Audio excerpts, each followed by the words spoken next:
Welcome to Watch Mojo, and today we're counting down our picks for the top 10 greatest flexes in mecha anime history.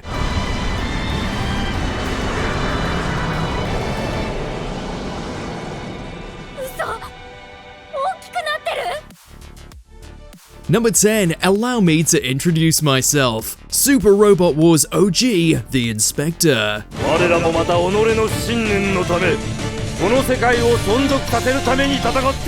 If you've played any of the original generation games, then you know Sanger Zonvolt is just about the coolest MFer on the planet. Or any others for that matter. The TV series did a pretty good job of portraying this too, as you're about to see. In the ultimate display of aura farming, Sanger emerges from the water giant sword first in his Grungus Type 0.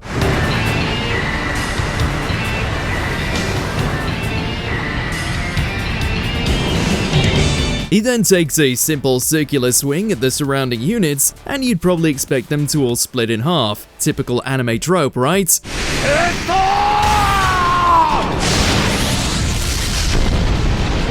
Wrong! Instead, they're diced into tiny pieces. How? Why? Because he's Sanger Zonvolt, dammit!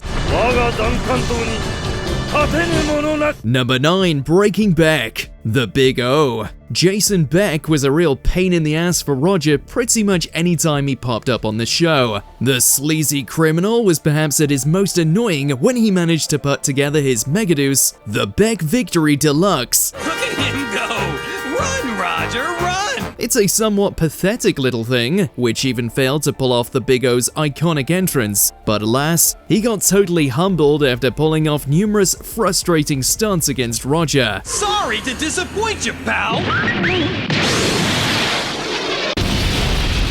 In the closing moments of the fight, Big O pulls him in and dishes out its trademark pile bunker right to the skull.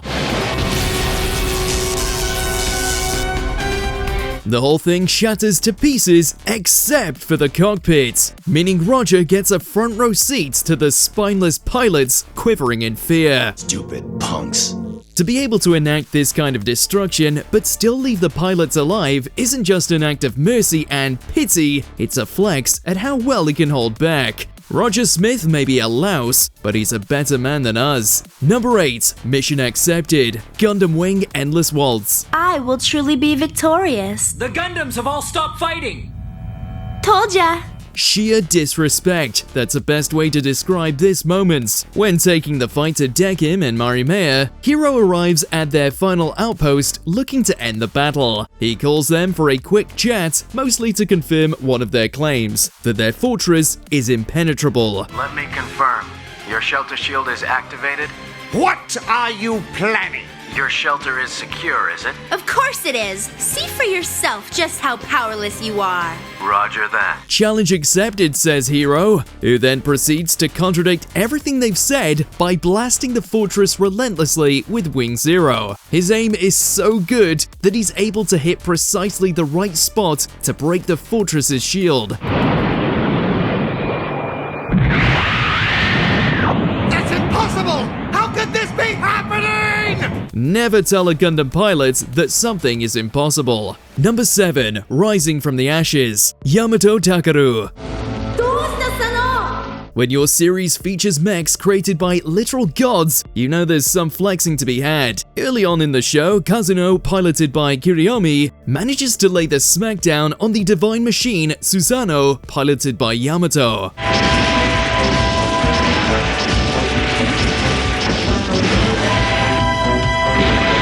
It's here that Kiryomi attempts to do a little flexing of his own by using the powers of his mech to summon a flow of lava to put the hero out for good.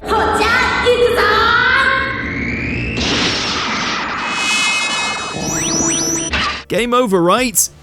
Did you forget what this list was? After being submerged in the lava, Susanoo emerges from it completely unscathed. Actually, looking better than ever. The biggest FU here comes from the fact that he places his hand in the scorching pool, lifts it up, and takes a big old gulp of the stuff. Was it necessary? Yes. Yes, it was. Number 6, fine, we'll do it ourselves. King of Braves GaoGaiGar. The highlight of every episode of GaoGaiGar is that god-tier combination sequence. But what happens when those Zonda bastards enact a plan to block the final fusion? Guy is left completely helpless.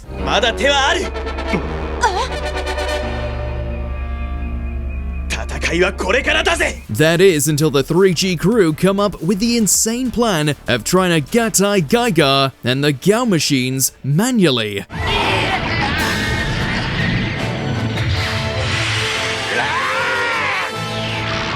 That's right, they want to risk their own lives doing something that has to be machine accurate with only about a 31% chance of success.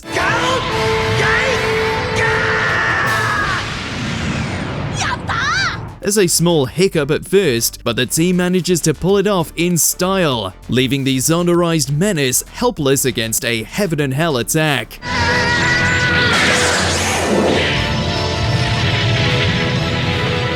Pulling off something like this is not just brave, it's a damn flex. Number 5. Vern goes Beast Mode. The vision of Escaflowne. Perhaps the coolest moment in the entire series falls here when Vern pilots Escaflowne to claim a little bit of revenge. His target? The Dragon Slayers, who suffer some of the worst aura loss in anime history, despite going up against Vern more than 10-1. Within seconds, Vern is able to reduce them to blubbering, piss-sodden dweebs.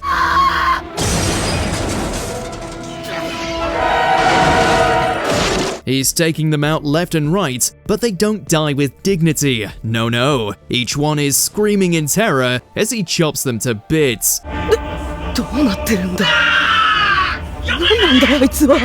The cherry on top comes when Vern gives Dillandau the badass slow walk of imminent doom. Dillandau survived this one, but he's never gonna recover from how hard he and his crew jobbed to Vern here. Number 4. Checkmate. Code Geass, Lelouch of the Rebellion. During his rebellion against the forces of Britannia, Lelouch, under his Zero guise, did an awful lot of flexing. More often than not, though, he's flexing his intellect rather than his raw strength. Though, after this little spectacle, he managed to possess both traits.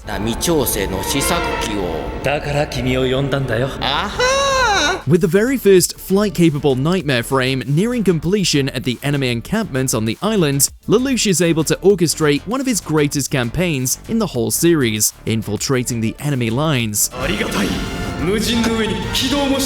However, he doesn't simply destroy the Gawain before Britannia can put it into action. No, he ends up rubbing it in their faces and claims it for himself.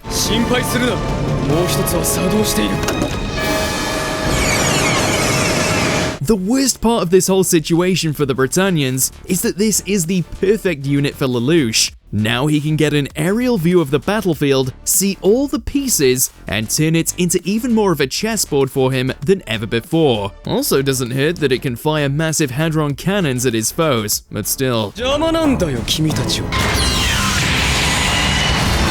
Number 3. Mirror Match. Get a Robo Armageddon. While we've seen some absolutely bonkers flexes in the Get a Robo manga series, the anime have some pretty damn good ones in their own right. Take for example in Armageddon, everyone's favorite bit, when the second original team of Ryoma, Hayato, and Benkei are finally in the cockpit of Shingeta and come face to face with the possessed Dr. Saotome and the invaders.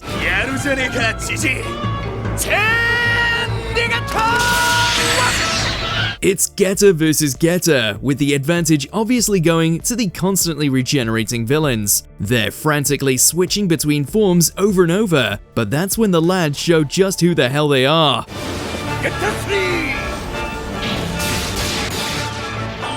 They're so in sync with each other after countless battles that they're able to outpace the transformations of their opponents, even stopping them mid-docking. To be this much better at flowing between forms than the creator of the machine itself is one hell of a flex.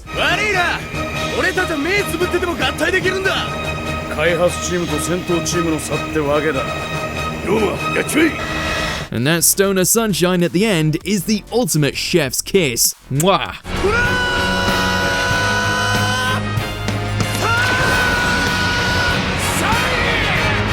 Number 2. Kira Jesus Yamato, Mobile Suit Gundam Seed Destiny. Do you have any idea how hard it is to whittle it down to one Kira moment? The dude is a living flex machine. Well, if we have to pick from one of his finest, it's gotta go to his first launch of the Strike Freedom. He completely turns the tide of a huge-scale battle in the blink of an eye. Kira's able to target the weak points of every would-be enemy around him, making them unable to fight. Now, we know he's only immobilizing the mechs because of his pacifist nature, but causing them to be unable to fight is so much more difficult than just straight up obliterating them, and it's gotta be humiliating.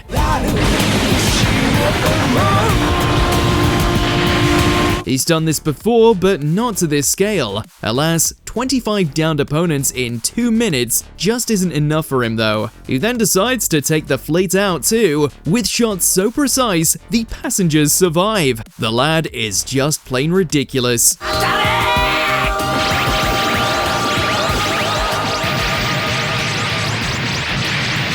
Before we continue, be sure to subscribe to our channel and ring the bell to get notified about our latest videos. You have the option to be notified for occasional videos or all of them.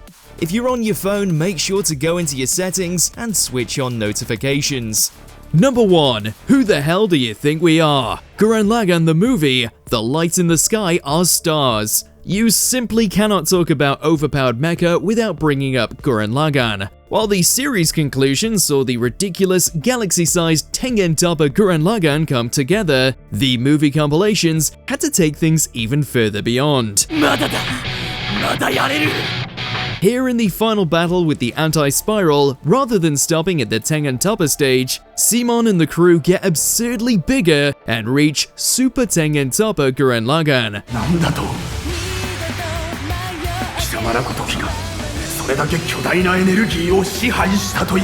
We're talking trillions of light years in size, stuff that'll make your head explode. They're not even trying to show off. Their will to fight and protect their loved ones is just that strong.